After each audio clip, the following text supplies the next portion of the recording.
Mercedes, a company that used to make vehicles for a certain German leader, is now a Formula One powerhouse with multiple world championships, hundreds of podiums, wins, and pole positions. And they did all that in about 10 years, making Mercedes one of the most efficient F1 teams. And I'd say fragments of their past still remain. Their team principal is Austrian, their drivers can be charged with war crimes, the drip is insanely terrifying, and they invaded their way into F1 in just a few years.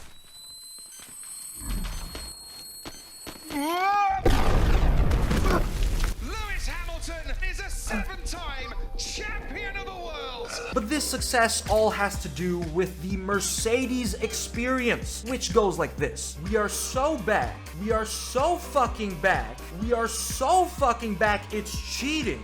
It's so over. Completely different from Ferrari's emotional torture, Mercedes is consistent. However, there's still the occasional fuck-up. They can't get the right front off. It's Nico Rosberg and Hamilton's onto the ground. Lando's still pushing for the win. Russell's off. Valtteri Bottas and George Russell, who are out of this race. But the reason there are 3 We Are So Backs in the Merc Experience is because of domination. Mercedes rejoined F1 in 2010, and ever since, half of their existence has been at the top. A traumatizing race for Mercedes fans is a great race for Ferrari fans. In Singapore 2018, Lewis drove the perfect qualifying lap, even beating a supercomputer's prediction. In Silverstone 2020, he drove the final laps with a busted tire, but he still won anyway. And keep in mind, he was doing all this while having extra weight on, aka his third leg. It's massive in It's Formula massive, 1 there you too. go. Look. And when you look at it from the front, we'll get a front shot, here we go. You've got those fans in there at the moment, but just behind it, you can see just how big that bulge is. So Lewis Hamilton was dominating in F1 and Toto's bedroom. And that performance is thanks to Mercedes excelling in development wars with engines, software, aero. They push the limits of regulations every time that things get banned. These are the same people who made the W11, and that car had the DAS system, where drivers could change the car's front tire angles by either pushing or pulling the steering wheel. It was so beneficial in reducing drag and improving cornering that the FIA banned it after a season. And the 2026 season has shown the exact same pattern, and allow me to relate this to the cycle. In the first race in Australia, Merc was flying in various different ways. Kimi Tortellini crashed in FP3, but they repaired his car and he qualified second while George was first. We are so back. And in the race George battled Charles, it was close with Ferrari having every opportunity to beat Mercedes, but they bottled the strategy. Yellow turn 14. Yellow turn 14. Virtual safety car. Virtual safety car. Ah, man, how did you not call the pit, man? 7 Ferrari fans died that afternoon via brain aneurysm, and Mercedes dominated with a 1-2. We are so fucking back. But they won not just through strategy, it was also performance. Apparently after the weekend, Ferrari said Mercedes used a higher fuel compression ratio than other teams. So the FIA looked into it and they decided to ban it after the first 5 races of 2026. And there are so many other accusations. We are so fucking back, it's cheating. See where this is going? Now, people do call this cheating, but I personally don't. F1 is about innovation. Teams will always try to find loopholes. If putting a Verstrap-on to the front wing of your car is faster, I don't see the issue with allowing that. And I love teams finding loopholes because it just further proves that the FIA's regulations will always be horseshit. Like in Japan 2026, they cut out the part where Antonelli's car slowed down hitting the 130R to recharge battery, aka super clipping, and that video got dislike bombed to super hell. But with all the Mercedes cheating allegations, the question is, when is it until it's so over for them? Every hater wants to know when, and believe it or not, I might actually have the answer to that. Just look at Toto Wolff's face during live sessions. Whenever you see a smirk, that means Mercedes is winning. Or if Toto has this face, they're losing. Or if he has this this reaction, that means someone is dying tonight, or this one, which means our car is illegal and our driver is still celebrating, and I'm gonna have to break the bad news. So put a live Toto reaction feed in the corner of a race and watch the future come alive. But speaking about Mercedes and George and Kimi's Kamikazes, it's perfect that this video's sponsor is War Thunder. War Thunder is the most comprehensive vehicle combat game that's free on mobile, PC, and consoles. The game features planes, tanks, ships from the modern era to World War I, and from 10 different countries with over 95 million players to fight with or against. And you just know George would absolutely be cracked at it. He just fully turned into me. But War Thunder is a really well-made game. You can simulate realistic battles or mess around with friends. So if you want a military game that can be extremely realistic, War Thunder is absolute cinema. And if you're new or haven't played in 6 months, using the links in the description will give you premium vehicles, an Eagle of Valor, 100,000 Silver Lions, and 7 days of premium for PC and console. But back to the Mercedes experience. Generally, it's so over for Mercedes when most of their innovations get banned and a rival team finally catches up. I mean, no shit, this team barely has any weaknesses, that it's literally if another team is faster, then they're faster. In 2021, Red Bull finally caught up to them, and in 2026, with all the new bans, it gives opportunities to teams like Ferrari or McLaren, especially Ferrari, who have always been putting pressure during Mercedes domination. The Vettel versus Lewis years, until Ferrari eventually blew themselves up. And in races like China 2026, after Lando and Oscar could not start because these regulations are goofy as shit, the Ferraris again got the jump on Mercedes. Max Verstappen starts his depression episode, while Antonelli takes the lead and Lewis and Charles just start duking it out while George was sitting in the chair. But eventually it was yet another Mercedes 1-2, with Antonelli taking his first win. Kimi Antonelli is so talented that not only did he win at such a young age, he even won races while Fernando Alonso was in his 20s. While Alonso won the Chinese Grand Prix in 2005, Antonelli won the sperm race. But what this race tells us is that no matter how good Mercedes is, you shouldn't be surprised if other teams steal a lot of wins. But if they're not outdeveloped, Mercedes' weaknesses comes from their drivers. Their staff has almost been perfect. Bono has the competence of 100 Ferrari engineers combined. James Allison developed one of the best cars while smuggling crack into the Mercedes headquarters. Why aren't you letting me look in the nose cone? I don't know what's in there. It might be all our cocaine. No, it's not that, James. Goat behavior. Toto Wolff is genius, billionaire, family man, philanthropist, and is only mentally unstable during work. So most of the potential issues Mercedes have originate from their drivers. Michael Schumacher struggled during his comeback. And another example is the BROCEDES era. Lewis third leg Hamilton and Nico Monaco-based YouTuber Rosberg had one of the strongest friendships in F1, but it fell apart within 2 years despite Mercedes having a really fast spoon. In 2014, they were so quick no one was near them, but Nico and Lewis gave Toto multiple heart attacks. In a press conference, Nico was offended about Lewis dominating him. It should be dominating you more, Lewis. Dominating? You. It should dominate you more. Dominate me. Okay. Yeah. Though I'm pretty sure a few years back he wouldn't mind. And in Abu Dhabi, before Lewis won his first Mercedes title, Nico said this. Do you have anything to add? No, just that yes, Lewis can do something to keep it clean, which is drive cleanly himself.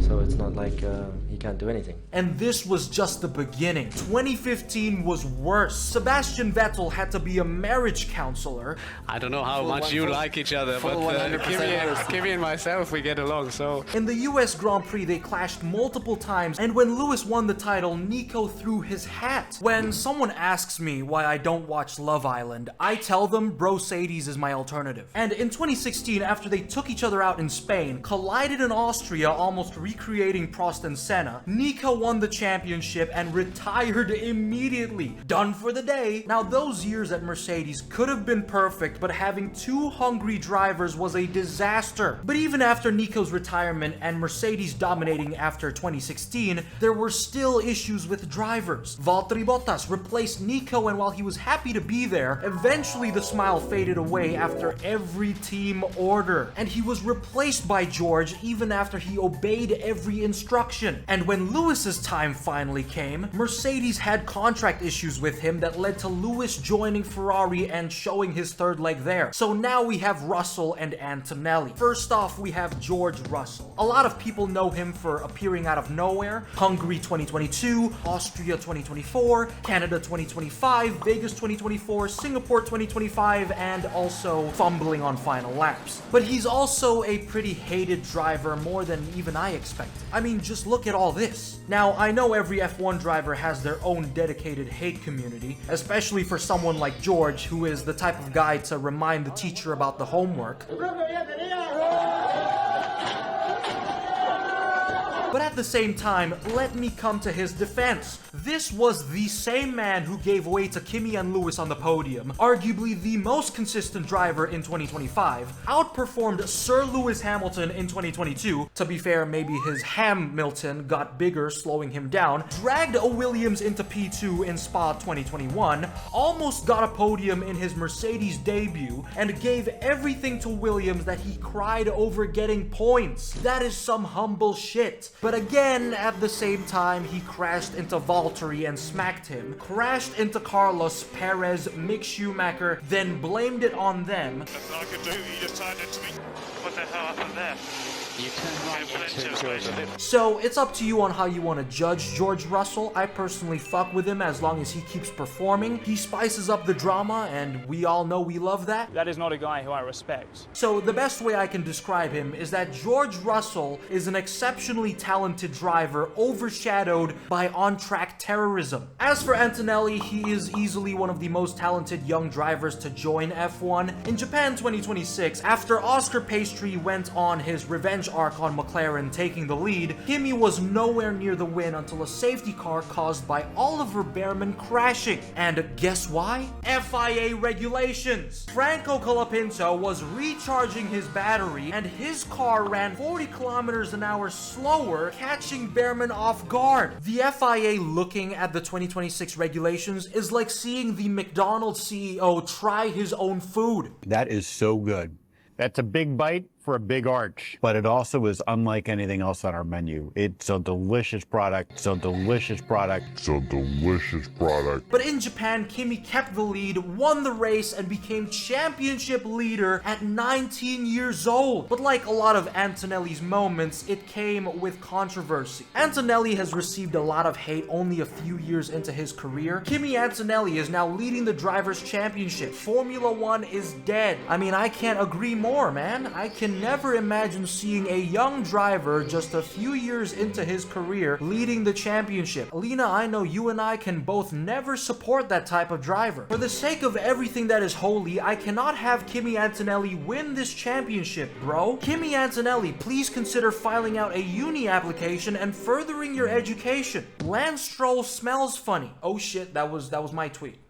My fault, guys. Does saying this imply I've sniffed Lance before, or his stench is just that bad? I'd say both. I'm done with this sport. Antonelli is dog shit. Goodbye. 6.6 thousand likes. Now, this was a reference to Antonelli fumbling his position to Lando in Qatar 2025 that led Norris to win the championship by 2 points. So logically, some idiots sent him death threats. Here are the addresses to reputable rehab clinics worldwide for the mentally ill. I hope they treat you guys with great care. I genuinely hate to see Kimi Antonelli. Username checks out. You know what? I'm pretty sure every dogshit opinion on F1 Twitter basically sounds like this. Formula One is dead. I hate you and your driver. Goodbye. Proceeds to watch the next 5 seasons. But back to Kimi, Mercedes is the best team he could be in, and that's thanks to Toto. Kimi's relationship with him has to be one of the best things I've ever seen. So much confidence. Yeah, it's okay. Keep the confidence. Keep the confidence. Keep the confidence. This level of positive reinforcement is literally what F1 needs. And this brings me to one of the most important parts of the Mercedes experience, the work environment, which is single-handedly carried by Toto Wolff. A passionate team principal with a healthy marriage. Yes, I'm looking at you, Horner. A strong bond with drivers until Max is open to work and is fucking dripped out. And Mercedes is also one of the most memeable teams in F1 behind Ferrari. But unlike Red Bull or Alpine that fires everyone when things don't go to plan, or Aston Martin poaching other staff to buy themselves a win, Mercedes builds their employees. I looked through Glassdoor job reviews of F1 teams, and this is what it looked like. An Aston staff member said everyone feels their head is on the line. Geez, anybody but Stroll. Another person gave 1 star and said the only other pro of working there was the coffee lounge. Others say toxic working environment. Worst job I ever had. Impossible deadlines, unpaid overtime, hashtag Lance smells funny. Oh, my bad. That was me again. But while Mercedes isn't immune to bad reviews, they have so much more positive ones, and that's coming from employees that have been there for decades. So Lawrence, it makes sense why your team is dog water right now, and I'm losing my shit. You can't just buy your way into being Mercedes. I mean, you already did that with the W10 a few years back. Why can't we learn from mistakes? So Mercedes is a step above in workspace quality. Toto gives private jet flights to his former drivers and always has good things to say. One is in red by now. I don't know if you're our driver. He's as integral to Mercedes as Niki Lauda was while he was mentoring Lewis. The moment Toto gets into hot water, I guarantee that's when Mercedes is over. And what's also special about the Mercedes experience is all the staff relationships. If they turned Mercedes into a film studio, you'll get all the categories. Nico and Lewis's lovers to enemies, BROCEDES, Valtteri's unwanted fantasy featuring James Vowles, Toto and Kimi, Spider-Man Homecoming, Kimi and George, Kamikaze, Toto and Lewis, La La Land 2016, and finally Toto, Max, and George, Crazy Stupid Love. And using these references, I have created something called the Mercedes family tree. And obviously it's Toto Wolff in the center of everything, Susie is his actual wife, Kimi is the son he adopted, while George is the man he's trying to keep loving, but it's difficult because of the man he truly wants, Verstappen. And Lewis is the ex he wants back, but would never show it, while Lewis has a complicated relationship with Nico. Then Bono and James Allison are loyal companions, while James Vowles has embarked on his own path, forever traumatizing Valtteri Bottas wherever he goes. And I mean, just take a good look at this and notice how it's 10 times healthier than Red Bull. Not to mention, at least more than half of them are still there. But obviously no team is perfect, which brings me to a theory I have about Mercedes.